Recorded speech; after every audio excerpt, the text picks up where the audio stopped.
Hi, welcome to 360 Sports. I'm your host, Chase, joined along Grace, Ethan, and Jenny. So as we approach mid-November, it's starting to feel like hockey weather here in northeastern Pennsylvania. We've already had some action, so let's break it down. So starting off, the San Jose Sharks defeated the Minnesota Wild 2-1 in overtime last night, and they currently hold the second wild card spot in the West. Do you guys think they're going to continue to display this progress, or are they going to go downhill? Yeah, I think they're going to, I don't know if I'd say keep improving. They're definitely going to continue to improve on last season's performance. Mm-hmm. I think where they are at now is probably close to their ceiling. They've won 8 of their last 11. Yeah. They had that win against the Rangers, and I feel like they've just been going since. I definitely think that they will slow down a bit, kind of pull it back. Don't think they're going to be bottom. They're definitely not going to be bottom. Don't think they're going to be bottom 5. I feel like they're really getting there. I think largely Celebrini, he's really like going into his role. I think he's second in the league in points right now. He has 26. He's incredible. He is like fully taking credit for that. Will Smith is backing him up great. I think he has 17 points right now. So I think they'll continue going. I am not sold that they will actually make the playoffs yet, but I think they'll be high teens at the end of the season. Yeah, I feel like if you told me that they were going to make the playoffs, I wouldn't be like, what?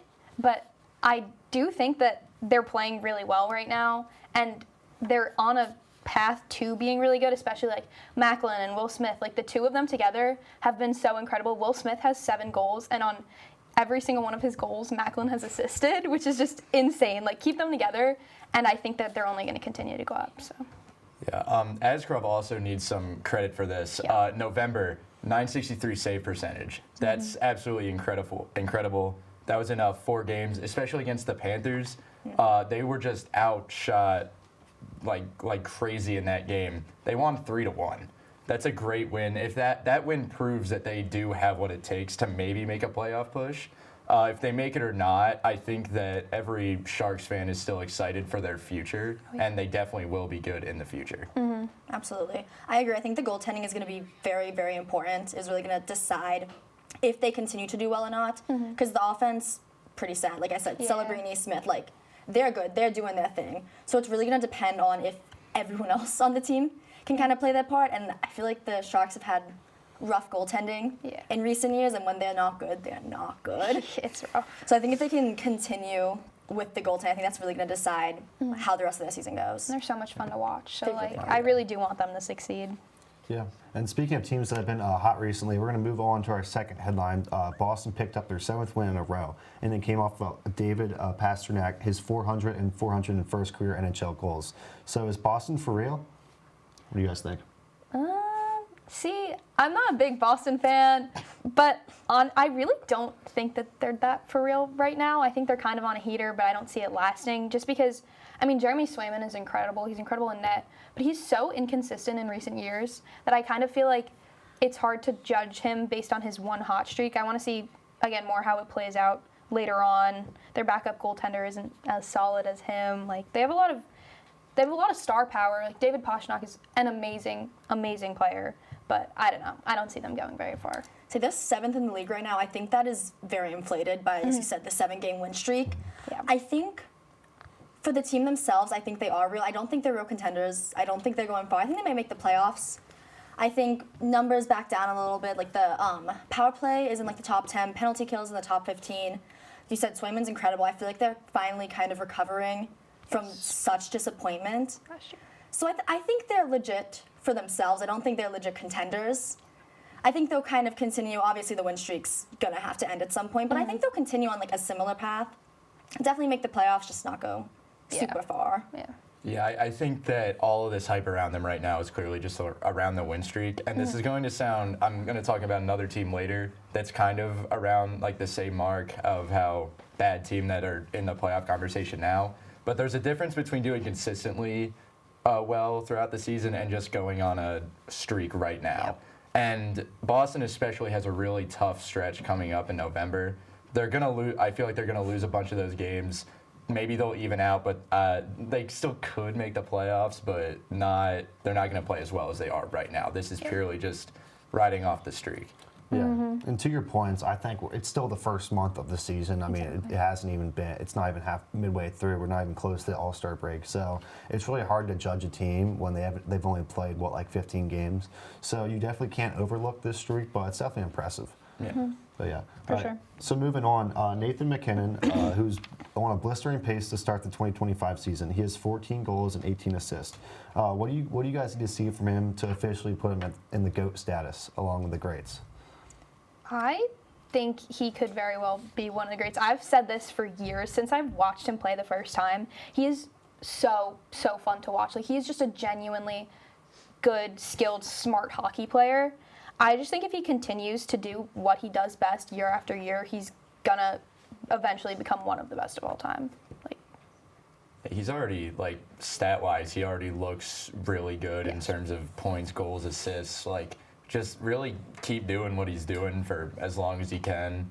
Get, like, a few more awards, maybe another championship in there. That obviously helps, but he really just needs to keep doing what he's doing. Like you said, one of the most fun players to watch in the league.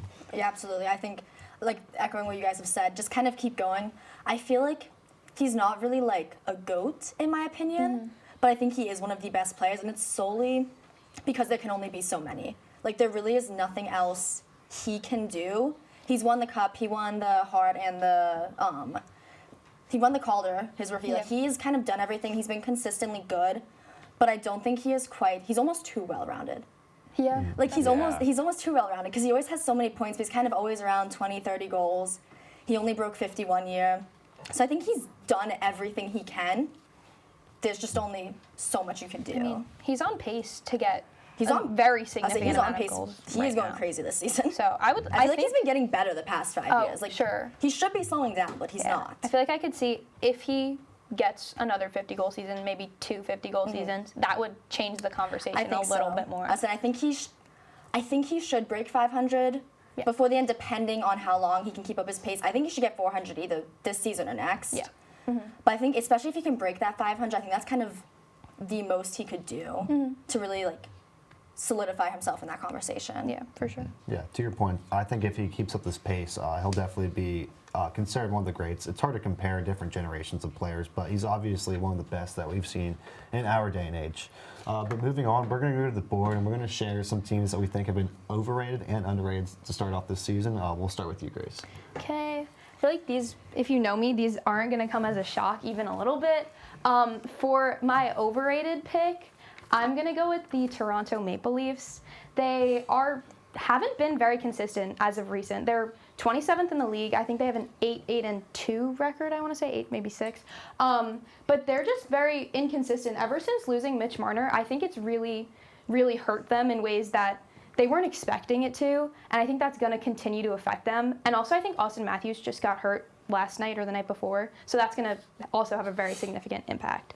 And then I think for underrated team, I'm going to go with the New York Islanders. They're my favorite team in the league, if you didn't know. But they're just so incredibly good, like, fun to watch right now, and I think that is so important for, like, a team to succeed. And we just got the #1 pick last year, Matthew Schaefer, and he's been incredible. And he's been incredible with Matthew Barzal and Bo Horvat. Bo Horvat is currently tied for like 2 or 3 in the league with goals. He has 12, I want to say.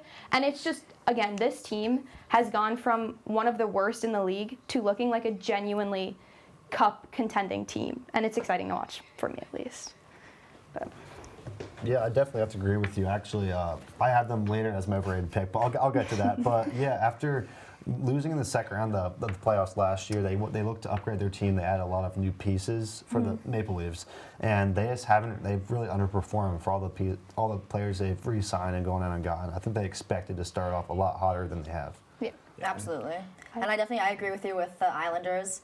I feel like probably not to the same extent. I don't think they're that underrated, but Schaefer is incredible. Yeah, I just feel like nobody talks about them enough. I was going to say, I feel like they don't. Yeah, They definitely I've don't. only recently seen them on like BR Open Ice, and all the like NHL network is finally posting about them because of Matthew Schaefer, and it's pretty cool. That's what a team needs, just Yeah. a guy like that. And I like how you just went out and said, yeah, they're like a good team. Yeah, I mean, a little bit of bias there, but I definitely agree It's a with little you. biased, but I hope the Islanders do well in the future. I Me think too. they're I think they underrated right now. for my own sake, yeah, Oh, me yeah. too. Yeah, definitely. All right, Ethan, let's see what you have for us. All right. So, my underrated pick. This is a team, Las Vegas Golden Knights. This team is always in the Stanley Cup conversation since they came in the league a few years ago. They just came off kind of a rough exit to the season last season. Added Mitch Marner. Started the season off with Eichel playing out of his mind, offensive flurry from everybody. Lately, they've sucked, and they've looked terrible. Their goaltending sucked. This doesn't look like a team that can compete for the Stanley Cup, even though, everybody always has their opinions about the Golden Knights, and they're always going to be up there. But this is just a team, in my opinion, that won't win. And for my underrated team, this goes back to what I was saying about Boston, because it's kind of a similar situation. The Philadelphia Flyers finished bottom of the league last season. They had a really good offseason, though. Good draft. They're in the second playoff spot, I believe, is what I saw, which is like crazy to me. I was kind of going through this season thinking, yeah, they're just near the bottom again. No, they're in a playoff spot right now. And that just really surprised me, and that just made me think, oh yeah, they're underrated for that. That was a great takes. I'm not a Flyer fan, but they have been playing so well recently. Like Trevor Zegras is on a hot streak, and they're another exciting team. I feel like if your team is exciting to watch, it ups the stakes more because you have more to look forward to and things like that, even if they're not a great team. The Flyers are definitely, I think they're so exciting just because they're young and like they probably weren't expecting too much going into the season, especially after you mentioned that like after last season, losing season, they weren't expecting to like be above 500 maybe. They're trying to get there, but when they do get there, it can be really fun to watch. Yeah, I think they're doing great. You mentioned Zegras. They had some really great pickups that I think are kind of like pushing them over the edge and getting them ready to become a good team in the league. I think they need to get consistent. Yeah. Because they some nights they're great, some nights they're not. Yes. So I think as the 100%. season goes on, we're gonna have to see like which side they bounce out onto more. And again, the differentiation from Boston and them right now is the fact that they've had really good nights, they've had really bad nights, but you see the potential there. It's not just they're on a hot streak right now. Yeah. If they figure that out, maybe in a few years or so, they will be legit. Maybe not contenders this close, but like up there in playoff contention. Oh, Yeah, for absolutely. sure. Definitely. All right, Jenny. All right.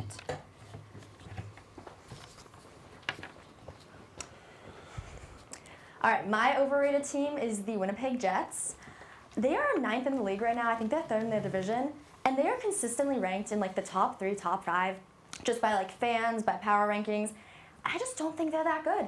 I've never been like a subscriber to like the Winnipeg love, honestly.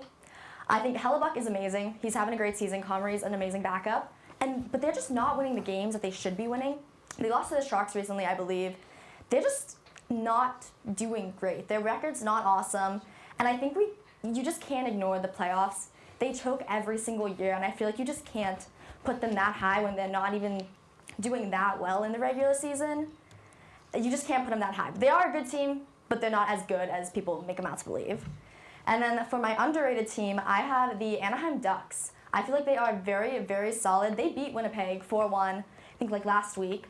They are 2nd in the league. They're 1st in their division. I feel like no one is talking about it enough. They're like really good now. They've won 9 of their last 11. They have like over a 700 win percentage. The Leo Carlson, he has 26 points. He is 2nd in the league, I believe. He is leading them to a really, really good season. And I feel like they have been relatively consistent. They've had a bit of a hot streak, like I said, won 9 of their last 11, but they have done really well overall, and I think they're going to be contenders, and no one is talking about it enough. No, yeah, I agree. The Ducks right now are insane to watch. insane. I don't think a single person could have confidently said starting this season, oh, the Ducks are going to be Cup contenders. And again, it's a month into the season. You never really know. But Chris Kreider, incredible. Leo Carlson, incredible. They're hot right now, and it's really fun to watch again. Yeah, and on the opposite side of that, you mentioned the Jets. After a season they had like last year, obviously they had high hopes coming into this season. They thought they would be doing a lot better. and it's just got to be disappointing for the fan base and the club to have a rough start like they've had. I think that a lot of top teams from last season have come in this season and just not performed as well as they probably should have.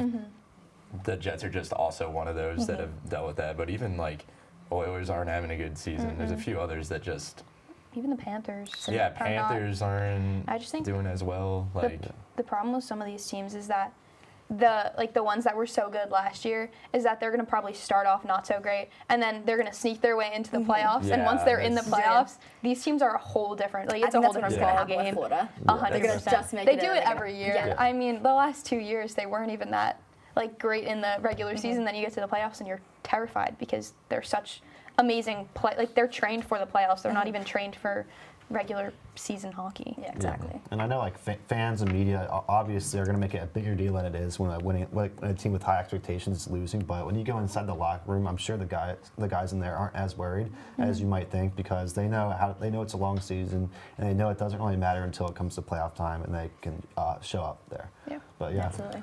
all right, I'll kick it to myself. All right, so to Grace's point earlier, I picked the Toronto Maple Leafs. They were really high coming into the season, and they're currently sitting at 8-1. It obviously hasn't been the season they hoped to have coming into it, and yeah, I just think it's been a really disappointing season for them this far. And then for my underrated team, I'm going to have to go with the Penguins. They're on the opposite side of the spectrum. They came into the season, people predicted them to be at the bottom of the league, yet they sit at 9-5-3, and they're led by their star player, Sidney Crosby, and he's a generational talent, and as long as they have him on the team, they're always going to be a contender, and you always have to watch out for them if they make it into the playoffs. Absolutely. I don't even know if this was intentional, but the arrow pointing directly to Crosby, I think it's very funny. I agree. They were not supposed to be good. They were supposed to be kind of the retirement lap for the three guys, but they've like done well. I think a lot of it is kind of them just willing their way through games because they don't want to be done. They don't want to go out on a bad season. I'm very surprised by them. Yeah, I really thought that they were going to get Gavin McKenna this year. I'm not going to lie. So seeing them play as well as they have, I was kind of like, what is going on? This is just... They're another team that I kind of like looked at their record at some point in the middle of the season. It's like, oh my gosh, they're playing really good hockey right now. Yeah, they've obviously had a fall off since when they made the playoffs all those years in a row, but the championship DNA is still in them. Oh, yeah, 100%. They could do it. If they make it, they could be scary. Exactly. And I don't Very think a lot of scary. people would be expecting them to Not at all. make it far. So Yeah. All right. Well, we seem to all agree on each other's picks. So we're going to move on to blind ranking NHL players. So we'll start with, let's see. Ooh. I don't know. I feel like I'm tempted to say like 4, honestly, because I just Yes. don't know. I'm a little Who scared to else see is who coming else up is going to be here? here because he's like really good.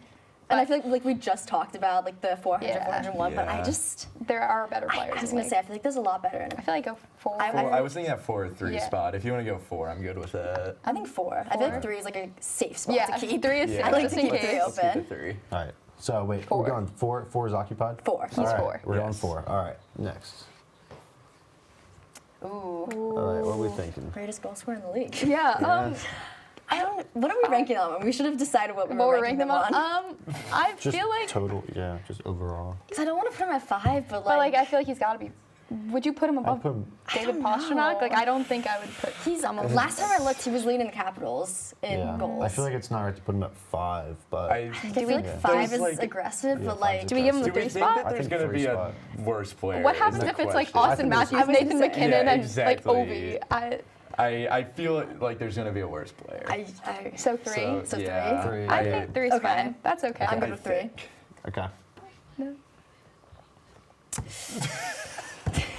All right. What are we thinking? What are your thoughts on? See, I would have put him in 3, I was gonna say I probably would have 2. but I think I gotta put him. I don't know if it's maybe just because of like the media storm with Schaefer. Like I just haven't heard about him as much this year. yeah, I feel And like I don't really follow them, so I might just. I mean, he be- just got the overtime winner like the other day, and it was a really sick goal. Mm-hmm. But I don't know who else we're gonna get. But do we Yeah. also want to have the 1 and 2 spots open for the last 2 guys? I don't know. I feel like they could either give us 2 really good players or 2 really bad. Either way, we either get it right or it's funny. So Yeah, so I kind of want to go with 5. Okay, so we have Let's go 5, with 4, 5. and 3. All yeah, take I'm not gonna agree with you on that, but I'll let you pick 5. We're backing on some good players. Let's go. I knew that was coming too. scared I now. knew it was gonna be him. Oh, Oh. this is already pretty bad. Tage. He has to go 2. Yikes. Yeah. This is gonna be like I'm really scared for the last I'm one. scared. All right, Just a so little let's see our number one. number All 1 right. pick. Is that I number don't even one? want to look. Oh. Honestly, I got really excited when I saw the Penguins. I was like, Yeah. maybe, So maybe did I. I was like, maybe they threw Same Crosby in there. Maybe they went yeah. back. They threw Fleury on So there. that was rough. Yeah. Just a little bit. This is a list of all boy. time. This is a This list. is A-list. I think we tried. We did. I wish there was more like guideline. Like what kind of player is it gonna be? Yeah. If I had known it was gonna be a goalie. Alright, Yeah. No, well, Yeah. we tried our best. We sure did. It was a list. All right. So what would you guys change, you think, if we had to do this list again? Maybe just the whole thing? Just Probably. The whole thing. Probably I'd probably everything. put Pasta at 1. I would say I'd probably Yeah. take Okay. Pasta at 1 and then Wilson at 2 and then just scooch up Yeah. back. Yeah. That's very. I think. Maybe swap Barzell and Jari. Yeah, I probably would put Barzell. So I'm in the honestly first kind of spot. a Jari hater. Yeah, To be- he's he's been better, but all right. kind of personal feelings there. All right. Yeah. So let's construct the brand new 5. So who are we putting Oh, at boy. 5? 5. We said. Are we gonna put Jari at 5? Or I would don't even remember who the other guy was. Yeah, wait. I'm gonna be honest. Tage Thompson? Yes. Tage Thompson at 5. Yeah. Yeah. Thompson at Thompson 5. at 5. Thompson Jari, at 5, Jari 4, 4, Barzell 3, Wilson 2, and Pasta Pasta 1. I feel like that's a solid. So Yeah. Best you're gonna get. We're gonna pretend the first rankings this didn't is so happen. much Second easier when it's not blind ranking. Yeah, if it's not almost like blind, that's we're the point of fine. blind ranking. We would have done pretty well. Exactly. Yeah. All right. So moving on to tonight's games. Hopefully these teams have a little bit more luck than we did with their rankings. But the first game at 7 o'clock on TNT, it's the Rangers at the Lightning. So a little East Coast matchup. Who do you guys have in this game? And what are you looking for? I really don't. I'm going back and forth This because is I feel a like great game. they both It is. haven't done awesome. Rangers got their first home win a month into the season. Yeah. But that being said, they've been good on the road. Yeah, The they only haven't reason they're been. not good is because they're so bad at home. Yeah, it's like. And I'm kind of like, okay, they got the win at home. Like, are they going to be motivated? I'm almost like I feel like it would be Yeah. very like this season Rangers to just get blown out on the road after their first win. Yeah, honestly, Honestly, that wouldn't surprise me at all. I feel like I'm gonna have to go with the Lightning. Honestly, Yeah, I mean, we were talking about like away records, 7-1-1 away record, which is incredible, especially for the Rangers. So like, oh, they're coming in with a great away record, but then the Lightning also won 7 of their last 8. They're each coming in with some type of streak. I just think, especially Lightning being home, Lightning probably just being the better team in general. Yeah. Gotta go Lightning. But this is going to be a great game to watch. It's going to be probably. It's a great defensive game to watch. I think it's going to be pretty the low goaltending's gonna be scoring. great. But I think 100%. Lightning get it done. Probably, I wouldn't be surprised if this went into overtime or something. Yeah, like a very 1-1 close going into game. overtime.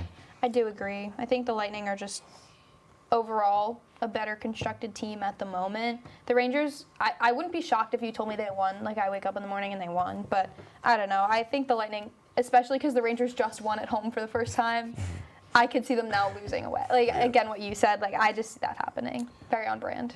Yeah, I really like both of these teams. Obviously, they both have pretty good records thus far, but I'm just really high on the Lightning this season. I think they're going to be a great team come like March and April.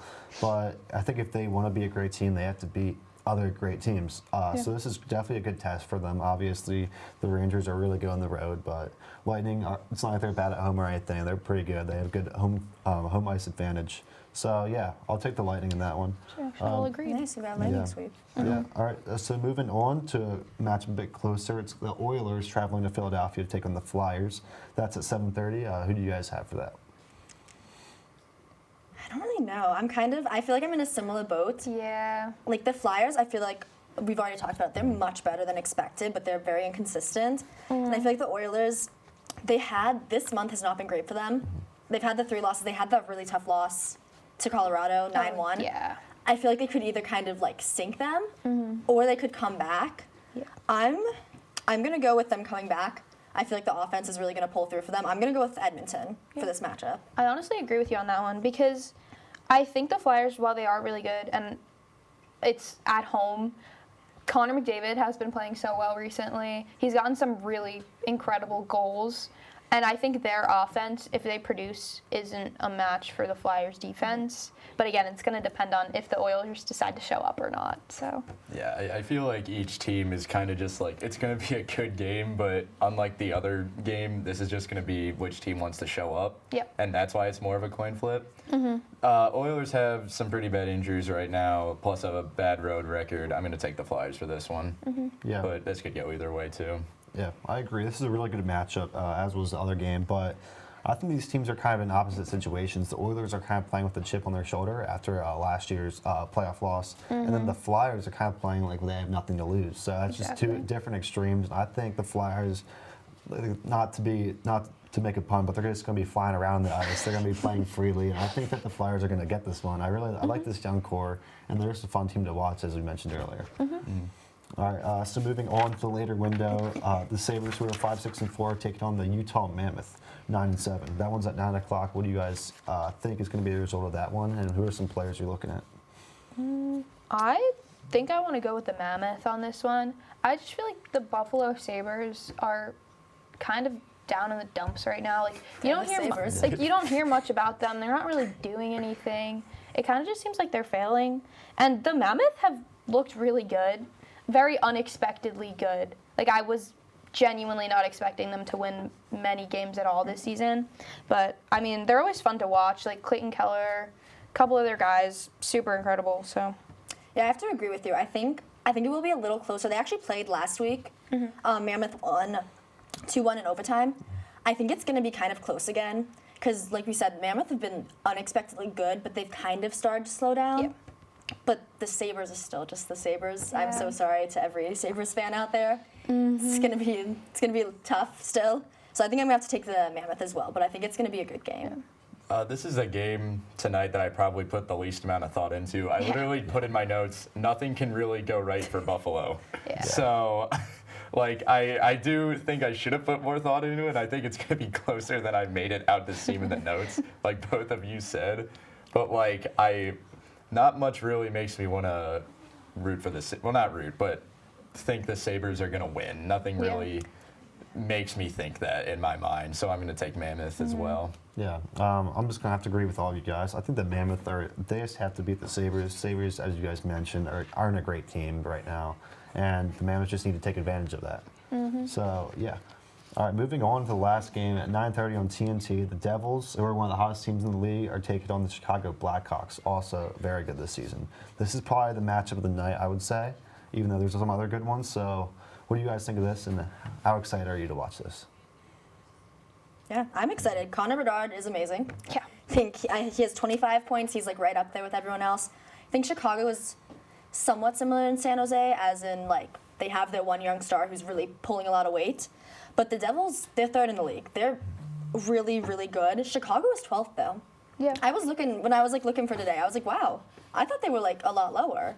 So I'm still gonna go with the Devils. I think they're just a better team fundamentally. But I think it is gonna be a good game. It's gonna be interesting. But Blackhawks could take it because Devils have they're coming off a couple losses and stuff. The Blackhawks are at home, right? I think. I believe so. Yeah, Blackhawks are at home. Yeah, so I feel like that might be an advantage for them. They've been playing really pretty well at home as far as I'm concerned. And again, they also have Frank Nazar, who's between him, Connor Bedard, and I think Tyler Bertuzzi as well. But they've all been very, very consistently good on a team that wasn't supposed to be good for another 10 years. So I was looking at their stats, and I honestly feel pretty confident, like saying the Blackhawks could come away with the win. The Devils, again, are a very good team. Like, everybody knows this. Right now they're playing like they have nothing to lose. Like, they're playing so well. But I just think it's a combination of being away. Like, Blackhawks are on such a hot, like, streak right now. I don't know. I'm going to go Blackhawks. I'll be different. Yeah, I don't think many people are giving the Blackhawks enough credit, and specifically in this game as well. Like, everyone just thinks, oh, Devils, they're such a good team. I agree. I'm going to spoil it a little bit and pick the Devils, but, like, Better's going to give them a run for their money, I think. And like, you were talking about the home ice advantage. Like, it's going to be a close, high-scoring game with Better just popping off. But the Devils just have so much, and not to say that the Blackhawks can't win the game, but Devils are a stacked team, so I unfortunately got to go with them. I can't pick the upset. Yeah. This game's hard for me. They're both really good teams. Obviously, the Devils, as you mentioned, everyone's been raving about them. They're really good, ranked third. But that being said, they're not playing in New Jersey. They're playing in Chicago, and I think that's a huge advantage for the Blackhawks. So I'm going to have to pick the Blackhawks for this one as well. I just feel like the Blackhawks fan base is so, they're so ride or die for their team that that's my favorite thing about the Blackhawks. Like, I love how much their fans love their team. Yeah. So. They deserve the win. Let's put it Yeah, that they way. deserve it. Like, and I don't hate the wouldn't be Devils, surprised. but No. yeah. I wouldn't be shocked to wake up and think and see that the Blackhawks won. Yeah, Yeah. but I wouldn't be surprised if the Devils won too. Yeah. So you know, I feel like we said that for all the games, Yeah. but that's how yeah. you know there's They're a good slate games. They're tonight. good games. They're Yeah. very interesting. So really quickly, I just want to. I have a question. What's a dark horse team that each of you guys have that could either make the playoffs or even the Stanley Cup? Honestly, I might go back to my board segment. I am honestly a believer in Anaheim now. Yeah. Maybe not Cup, but I think they could go very far. Oh, I actually really agree with you. I think Anaheim has a really good shot. It's gonna make me sound like I'm copying you guys. I thought second you said that, I was like, Anaheim to the Stanley Cup final. That would be Yeah. incredible. Yeah. I would love to see it. that. That would be so fun. Yeah, I'm going to have to disagree with you guys and say the Flyers, but yeah. All right, so that's all we have for today's show. Thank you for tuning in, and make sure to tune in tomorrow for NCAA Frenzy. For all the hardworking crew members in the studio and control room, thank you for tuning in, and have a great rest of your night.